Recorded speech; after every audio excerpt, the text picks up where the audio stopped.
भैया के कुछ मैसेजेस थे नुपुर शर्मा के बारे में, जो उन्होंने एक जनरल जैसे हम किसी को भी फॉरवर्ड करते हैं वैसे कुछ ग्रुप्स में उन्होंने वो ग्रुप में फॉरवर्ड किए थे। अभी तो ऐसा ही लग रहा है, क्योंकि अभी तक के हमें तो दूसरा कोई कारण नज़र नहीं आ रहा है कि जिससे हमें ऐसा लगे कि उनके ऊपर कोई जानलेवा हमला हो सकता है करके। तो भैया हमेशा की तरह अपनी दुकान बंद करके घर पे जा रहे थे। घर पे जाते टाइम जिस रास्ते से वो जाते थे, वो दुकान के बाजू से एक गली है छोटी, उसमें से निकलते थे। उस दिन रात को कोई लोग उनका वेट कर रहे थे वहाँ पे, जो आए और उन्हें चाकू घोंप के वो चले गए। मुझे फ़ोन आया कि उन्हें किसी ने चाकू मार दिया है, तो मैंने जाके देखा तो उनके लेफ़्ट साइड में यहाँ पे किसी ने चाकू मार दिया था और वो उनकी डेथ हो चुकी थी। वो जब जा रहे थे दुकान से घर, तो उनके साथ कौन कौन था? भैया जब निकले तो उनके पीछे ही उनका लड़का और बहू दूसरे व्हीकल पे थे। भैया टू व्हीलर पे थे सामने, और उनके पीछे ही एक 15-20 फीट पे उनका बेटा और उनकी बहू पीछे उनके चल रहे थे।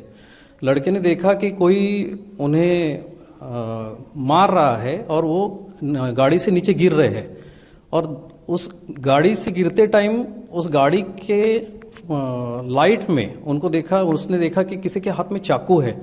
तो वो अपनी गाड़ी छोड़ के भागते हुए गया। तो वो दोनों बंदे भागे और अपने तीसरा एक बंदा जो गाड़ी लेके रेडी था वहाँ पे बैठे, और वो तीनों बंदे भाग गए। ये इस पूरी घटना के पीछे क्या कारण आपको लगता है? वैसे भैया का कभी किसी से दुश्मनी थी नहीं। अभी जहाँ तक कि हम जानते हैं, हमें तो हर कोई बोलता है कि उन्होंने कभी किसी से ऊंची आवाज़ में भी बात नहीं की। इसलिए हम समझ नहीं पा रहे कि इसके पीछे क्या हो सकता है। काफ़ी दिन हो चुके हैं, एक्चुअली 12 दिन हो चुके हैं, लेकिन पुलिस ने भी अभी तक के हमें कोई कारण नहीं बताया कि इसका कारण क्या हो सकता है।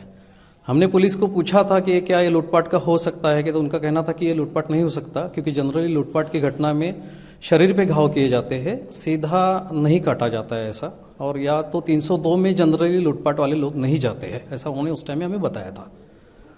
इसमें कुछ व्हाट्सएप फॉरवर्ड का भी कुछ था? हाँ, भैया के कुछ मैसेजेस थे नुपुर शर्मा के बारे में, जो उन्होंने एक जनरल जैसे हम किसी को भी फॉरवर्ड करते हैं वैसे कुछ ग्रुप्स में उन्होंने वो ग्रुप में फॉरवर्ड किए थे।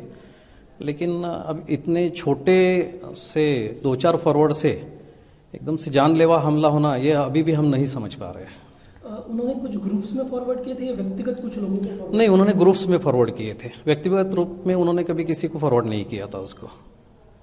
वो जो आपको लगता है कि ये सब मैसेज फॉरवर्ड करने की वजह से ये सब हुआ है? अभी तो ऐसा ही लग रहा है, क्योंकि अभी तक के हमें तो दूसरा कोई कारण नज़र नहीं आ रहा है कि जिससे हमें ऐसा लगे कि उनके ऊपर कोई जानलेवा हमला हो सकता है करके।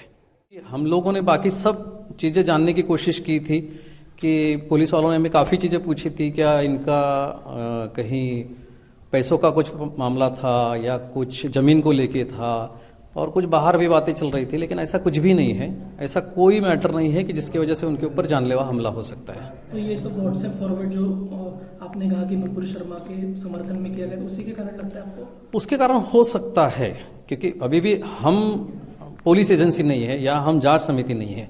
ये तो हमें पुलिस ही बता सकती है या जांच समिति बता सकती है कि ये इसी की वजह से हुआ है करके। अब इस पूरे मामले में एनआईए ने अपने हाथ में पूरा तपास ले लिया, क्या आपको उम्मीद है कि न्याय मिलेगा इससे? हमें बहुत ज़्यादा उम्मीद बढ़ चुकी है हमारी, क्योंकि अब एनआईए जैसी एजेंसी अगर इसमें आ चुकी है तो हमें पूरी आशा है कि भैया को न्याय मिलेगा और इसका सही कारण हमें बताया जाएगा कि किस वजह से उनकी हत्या हुई थी।